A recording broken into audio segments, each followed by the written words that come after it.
2029 সালে ভগবানও নরেন্দ্র মোদীর সরকারকে দিল্লিতে আবার ফেরাতে পারবে না। আর বিজেপি খুব দিল্লি কেন্দ্রিক দল, যেই দিল্লির পাওয়ারটা চলে যাবে তখন কিন্তু প্রত্যেকটা রাজ্যে ওদের দাপট কমে যাবে। ওদের 77টা বিধায়ক এত দাপটে গত 5 বছর নাচিয়ে বেড়াতো কেন? আমাদের 80টা ভয় পেল কেন? কারণ ওদের 77টার সাথে দিল্লির আনলিমিটেড টাকা ছিল, ওর প্রত্যেকটার কাছে সিআরপিএফ সিআইএসএফ ছিল।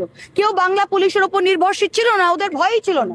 শুভেন্দুদা কি করতো? শুভেন্দুদা মুখোমুখি ডিআইজি ডিএসপি এসপি এদেরকে মুখের ওপরে গাল দিত, কেউ কিছু করতে পারতো না।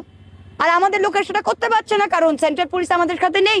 তা যখন কেন্দ্র পড়বে তখনই কিন্তু, তাই আমি আমাদের কর্মীদের বলছি যে আগেকার দিনে কে 1998 সালে কেউ ব্রিটিশ আমল থেকে তৃণমূল করেছে আর দেখার দরকার নেই। I have had enough of this নেতাস। যে যাবে যাক, এই এখন বাংলার ইতিহাস এবং তৃণমূল কংগ্রেসের ইতিহাস আজকের দিন থেকে লেখা হবে। যারা আজকের দিনে লড়াই করতে পারছে, আর তৃণমূল কংগ্রেসের কর্মীরা বলছে আমরা দিদির সৈনিক। যদি দিদির সৈনিক হয় তাহলে 10টা কেস খেতে হবে।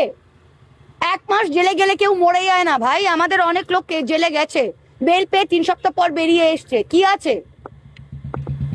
স্বাধীনতা সংগ্রামে লোকে বলতো যদি জেলেই না গেলাম তো আর সংগ্রাম কি করলাম। তো আমি প্রত্যেকটা কর্মীকে বলছি যে আমরা দিদির সাথে আছে কিন্তু ঘর থেকে বেরোচ্ছি না। ভাই দিদির সাথে আছেন তো ঘর থেকে না বেরোতে হবে না? আমরা তো দিদির সাথে আছি, আমি তো ঘর থেকে বেরোচ্ছি। আমি তো এমএলএ থাকতেও পুলিশ নিইনি, এমপি থাকতেও পুলিশ নিইনি, আজ অব্দি থাকতে পুলিশ নিইনি।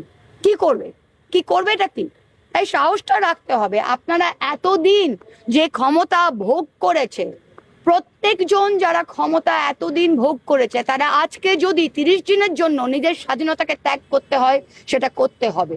প্রত্যেকটা কর্মীর পরিবার যদি তৃণমূলের পরিবারের সাথে যুক্ত এবং সে লক্ষ্মীর ভান্ডার পেয়েছে, স্বাস্থ্য সাথী পেয়েছে, সবকিছু মমতা ব্যানার্জির দৌলতে পেয়েছে, তা আজকের দিনে সে যেন তার তৃণমূল কর্মীর পাশে দাঁড়ায় আর বলে যে হ্যাঁ বাবা তুই লড়াই কর, তোকে যদি জেলে যেতে হয় আমরা তোর পাশে আছি।